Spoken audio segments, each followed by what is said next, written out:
nagisgot kini sa kaimportante sa pag-ampo, prayer.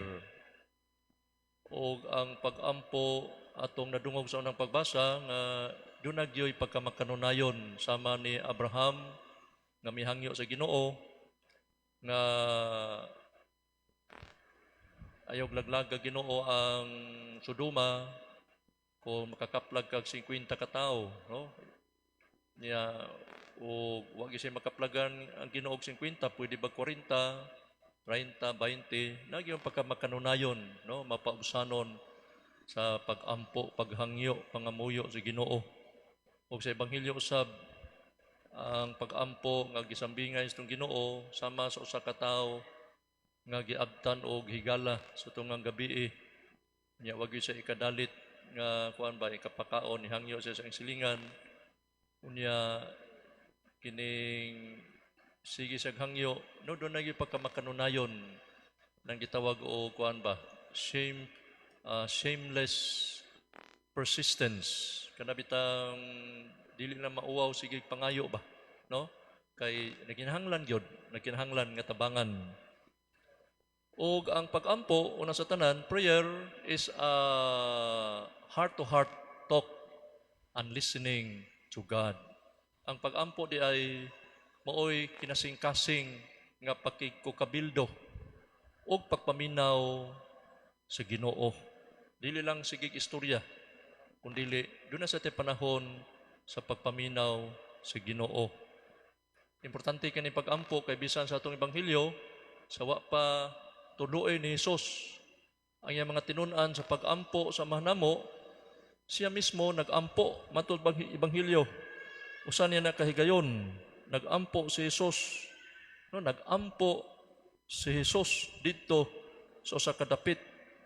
Sa pagkahuman niya ampo, mingon ang usa siya mga tinun-an, Ginoo, tuloy kami sa pag-ampo. Ingon nga gituluan ni Juan yang mga tinun-an. Si Jesus mingon kanila, ingnan ninyo ni ini pag-ampo. No, gituluan ni Jesus yang mga tinun-an sa pag-ampo sa manamo. Nya kani si Jesus sa daghan kay mga importante mga desisyon, iyag yung unhan og pag-ampo, no? Kanang sa wala pa gani niya sa karon sa ebanghelyo wala pa niya tudloy og mahanamo iyang mga tinun-an yang nag-ampo sa mismo og sa dihang gibunyagan siya tapos kabunyagi ang tanan nga mga tao gibunyagan usab si Jesus samtang nag-ampo siya naabli ang langit ug mikunsad kaniyang Espiritu Santo sa dagway sa usa ka salampati unya nabati ang usa ka tingog gikan sa langit nga nag-ingon, ikaw mao ang pinangga kong anak, nalipay ako kanimo pag-ayo.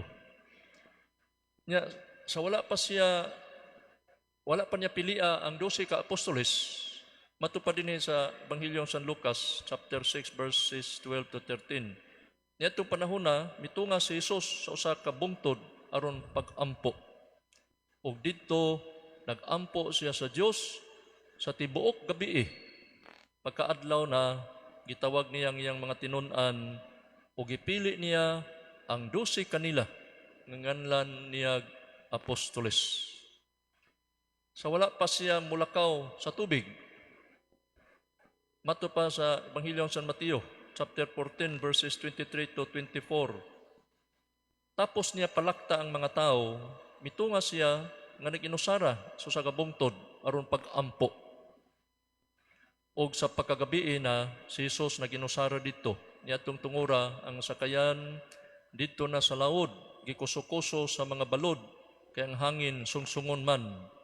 Sa may mga alas 3 sa kadlawon, si Jesus miadto kanila nga naglakaw sa tubig. No, sa wala pa siya mulakaw sa tubig, nag-ampo siya. Nya sa wala pa siya mo dawat sa kasakit, no?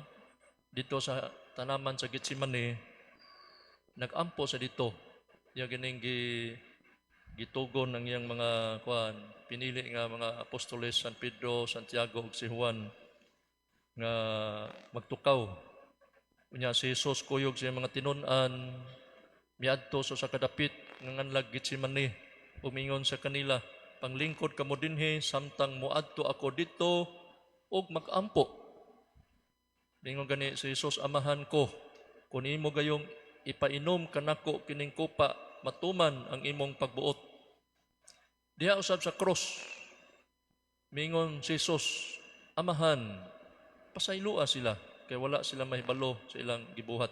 Nagampo siya, samtang nabitay siya sa cross, nagungaw sa baba sa kamatayon. Sa wala pa niya banhawa, sa wala pa niya banhawa si Lazaro, nagampo si Jesus. Mato pa dinhi og ilang gikuha ang bato. Kunya mihangad si Jesus og miingon, amahan, nagpasalamat ako kanimo nga namati ka kanako. Nasayod ako nga kanunay kang mamati kanako apan nagsulti ako niini tungod ini mga tawo nga niya dinhi aron sila motuo nga ikaw mao'y nagpadala kanako. Ug human niya isulti kini, misinggit sa kusog, Lazaro, guwa nga ri. So wala pa niya banhawa si Lazaro, nagampo siya. So wala pa niya pakana ang 5,000 ka mga tao, nagampo siya. Unya iyang gipalingkod sa kasagutan ng mga tao, ug gikuha niya ang 5 ka pan ug 2 ka isda, ug mihat sa langit, ug nagpasalamat sa Dios. Pikas-pikas niya ang pan, ug gihatag ngadto sa mga tinun-an, ug ang mga tinun-an usab mihatag ngadto sa mga tao. Nangaon ang tanan ug nangabusog. Sa katapusan usab panihapon, nagampo usab si Jesus. Samtang nangaon sila, mikuha sa sapan ug nagpasalamat sa Dios. No nagpasalamat, nagampo siya sa amahan. Nya dito usab sa bukid sa gitawag og bukid sa Tabor.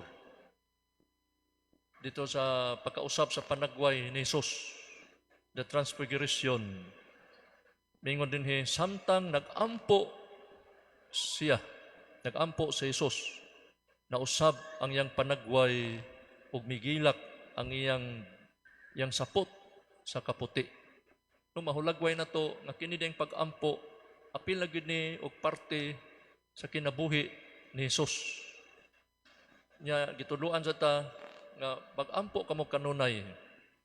Nya sa ebanghelyo itudloan kita sa pagampo sa manamo, o kaning pagampo sa manamo gitawag kani siya the most perfect prayer, the Lord's Prayer, or the prayer of the Our Father. The most perfect prayer, Our Father.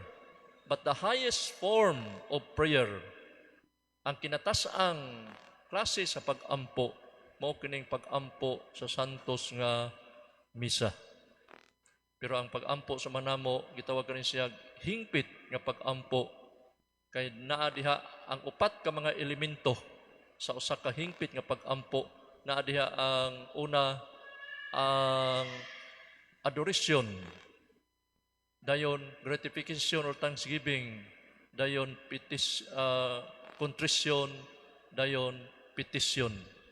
Ang pagampo dayon ang hingpit, una sa tanan kinahanglan sa tang mosimba sa Dios. Munamingon si Jesus sa ebanghelyo, inanyo nini pagampo, amahan, simbahon unta ang imong ngalan.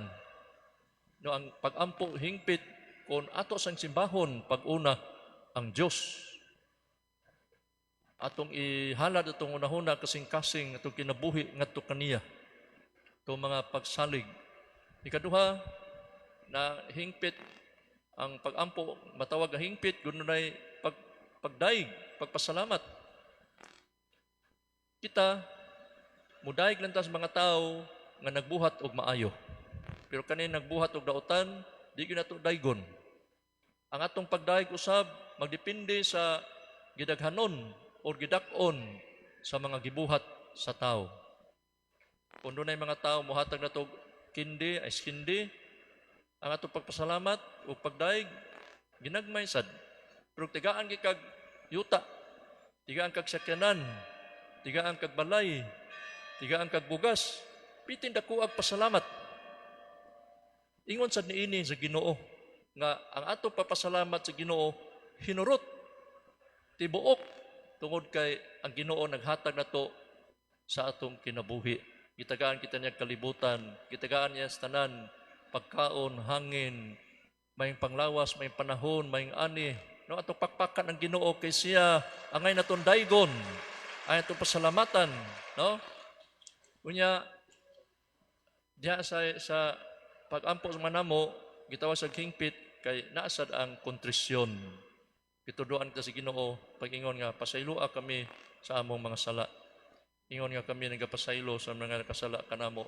Dayon ikaupat naa diha ang petisyon, pagpangayo nga Ginoo, tigay kami sa among kalanon matag adlaw. Ihatag kanamo karong adlaw ang kalanon nga among gikinahanglan. Kini sa pag-ampo sa manamo, gitawag din siya pag-ampo sa tibuok kinabuhi sa tao. This is the prayer of the whole life of man. Kaya naa diha ang atong kagahapon nga mga binuhatan, nga mga dautan, atong gihalad sa Ginoo. Mingon ta Ginoo, pasaylua kami sa among mga sala nga nahimo kagahapon, niaging semana, niaging tuig, niaging buwan, among ihalad kanimo pasaylua kami Ginoo sa among mga sala. Yeah, it is also a prayer of the present need. Mingon ta Ginoo, hatagi kami sa kalanon among gikinahanglan karong adlaw. It is not the prayer of the past sins that we offer to the Lord. It is also the prayer of the present need. And it is also the prayer of the future. Nga mingon ta, ilikay kami Ginoo sa mga dautan. Saylo kami sa masala, ingon saylo kami sa kanamo, mingon ilikay kami sa mga dautan, hinunua, luwasa kami sa mga panulay. Nindot kaning amhanamo, kay this is the prayer of the whole life of man. It is the prayer of the past that we have committed, past sins that we have committed yesterday or last year. Niya atong panginahanglan karong panahona, atong gihalad sa Ginoo, o nga atong umaabot nga panghitabo nga wa ta kahibaw, our uncertain future nga wa ta kahibaw, atong gihalad ngadto sa kamot sa Ginoo, kay ang Ginoo gyud makahatag nato kasiguruhan paglaom, kay kita mismo we cannot see, we are not certain what will happen to us in the future. We do not know what our future holds, but we know who holds the future, our future, our God alone. No? Muna, ang nindot kayo sa mga pag-ampo, yang gituluan kita nga matag adlaw mag-ampo kita, kaya pag-ampo, makahatag na to kalig-on. Kay giingon sa panultihon, prayer is the most powerful weapon in this world. Kaya pinaagis pag-ampo, maayo kita sa mga sakit. Pinagis pag-ampo, malikay kita sa mga katalagman, malikay kita sa mga bagyo, mga sakit, mga tanang mga kadautan, pinagis mga pag-ampo. Prayer works miracle. A man without prayer is like a tree without roots. Manindo kitang tanan, mag-ampo kita nga Diyos Ginoo, nagatuo kami sa Diyos, ang Amahan, magkagagahom sa nga tanan, magbubuhat sa langit ug sa yuta.